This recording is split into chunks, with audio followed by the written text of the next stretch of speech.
Here to continue our discussion of the government shutdown is C. Edmund Wright. He's a columnist for Breitbart and American Thinker, also the author of WTF, How Karl Rove and the Establishment Lost Again.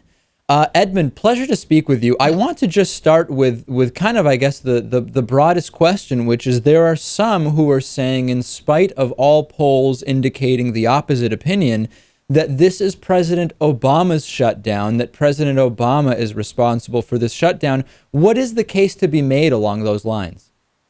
Well, David, glad to be here. First, on some of the polls, not all the polls are unanimous on that. There was an absurd NBC Wall Street Journal poll out last week with a small sample and a skewed sample, and that's the one that seems to be the most troublesome for Republicans. There was an Associated Press poll that was very different. But anyway... Well, I don't think, just to have our facts 100% right, none of the polls claimed to be unanimous. All of the polls reported that some people don't think that this is a Republican shutdown, but overwhelmingly more than 50% do.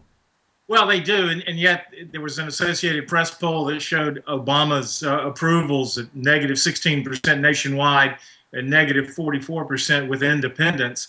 So how people are answering polls and how they're really processing it, can be a different thing. But as far as the shutdown goes, obviously, I think with the Democrats controlling the White House and the Senate, it obviously cannot be a Republican shutdown. It can't be a hostage situation. I think a case can be made that the Republican Party is split right now on how to proceed, and that Harry Reid and Barack Obama are convinced with what the NBC Wall Street Journal poll says.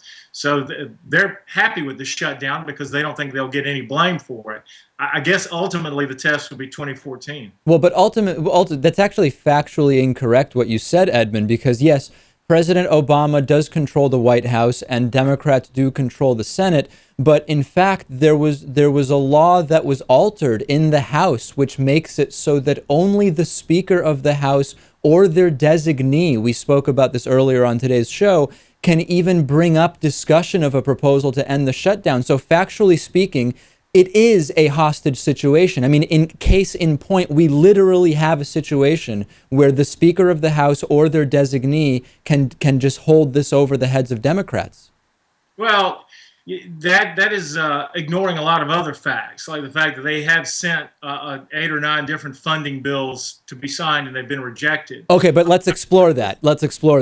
Why have they been rejected, though, Edmund? Because they want to defund a democratically passed and Supreme Court upheld law. That's no way. If your compromise is to allow government to function, that's an extreme position. My compromise is actually to shrink government. So you're coming with a different premise.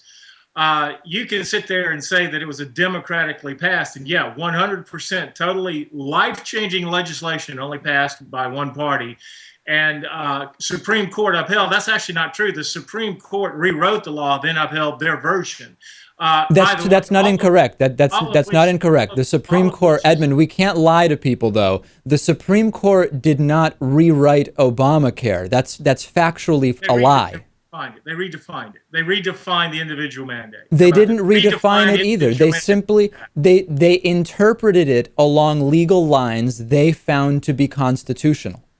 Okay, you can nitpick all you want. Justice Roberts said it wasn't a fine. He said it was actually a tax, and that based on the fact that it was a tax, he ruled it constitutional. He redefined how it was written, but that's beside the point. It's going to play as a train wreck across the country. And by the way, if you're worried about John Boehner holding you hostage, don't. He doesn't have the intestinal fortitude to do it, so you're probably going to win with Boehner pretty quickly anyway. Well, so that's interesting what you mentioned, that Obamacare is going to be a disaster. You know, the day that President Obama was initially elected, there was a meeting of Republicans and they also, of elected officials, they also had Frank Luntz and Newt Gingrich in that meeting. And they said, even if it's going to damage the economy in the short term, we are going to get in the way of anything President Obama wants to do with the goal of getting him out of office. Wouldn't you think, Edmund, and I just think it's perfectly logical, that if Republicans are willing to do that, why don't they just allow Obamacare to happen and to fail and then they will be laughing their way into every elected official position 2014, 2016, 2018. Let it fail if it's going to be so bad, and then reap the benefits. Why not? Well, actually, a lot of Republicans want to do that. And in fact, I don't think, by the way, I don't think that the attempt to make a stand on the defunding or then delaying is actually mutually exclusive of that. People like to say that Ted Cruz was a failure because he didn't get what he wanted legislatively.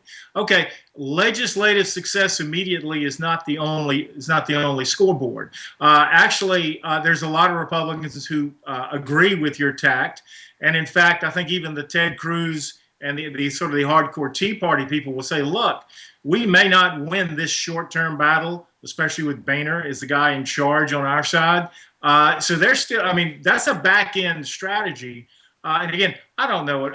Frank Luntz, his focus groups are a disaster. I take apart the whole Frank Luntz technique in my book. So what he and a few other people said behind closed doors is totally irrelevant. In fact, you know, one of the big tensions here, David, is that conservatives generally, we don't really care that much about what goes on in Washington. We just want Washington to leave us alone. So while Newt Gingrich, who is both the best and the worst part of the Republican Party, and Frank Luntz, whose focus group theory is totally flawed for many reasons, what they say to each other behind closed doors or over a cocktail is irrelevant. Well, it's fine that it's relevant or not relevant, but to kind of recollect our thoughts here on kind of the main point, we do have a situation here where, factually speaking, the reason for this government shutdown is something that is the law. And I'm curious, if the situation were reversed, wouldn't we have conservative media talking about the unconstitutional move by Democrats to prevent the funding of something that is the law?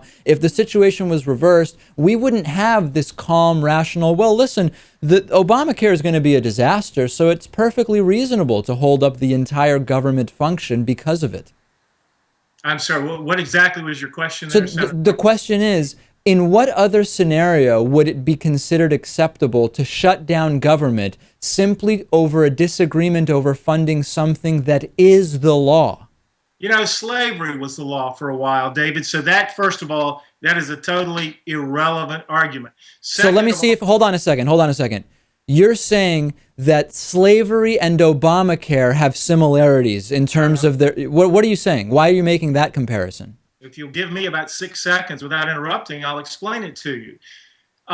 The argument, I'm not talking about slavery, I'm talking about the argument that it's the law, therefore we must bow down to it. That is totally absurd, and I'm just using slavery as the analogy. That was also the law, and I think we can both agree that aren't we glad people refused to accept it and did what was necessary to end it? That's the only analogy there. I'm not calling them the same thing, although I will say there are parts of Obamacare that do tend to, on a very small level, enslave those in the medical industry to provide care that they wouldn't otherwise do. But no, I was only talking about the argument, not slavery per se. Yeah, Dr. Ben Carson made this argument at the Values Voters Summit, also saying that Obamacare is like slavery.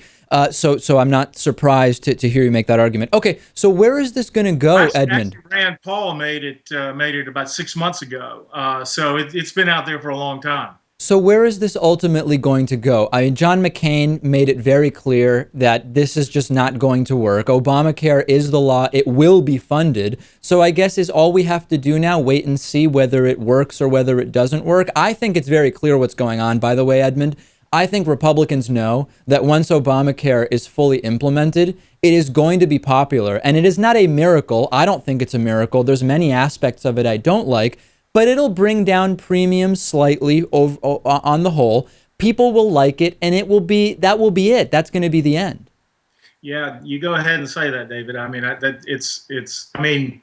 I can sit here and say that if we recorded this and 3 years from now I played it back to you, you'd be extremely embarrassed. But I guess we'll have to wait and see for 3 years. But I will say this: there is nothing that Americans like to buy, a good or a service, product of any kind, that is distributed the way Obamacare is proposed to be distributed. It's not how we like to buy landscaping, sushi, iPhones or flat screen TVs, and we're not going to like to buy healthcare that way either. That's not at all true, Edmund. People are going to be buying healthcare from for-profit insurers in the same way that they could buy their landscaping or their cars. I don't understand what you're saying.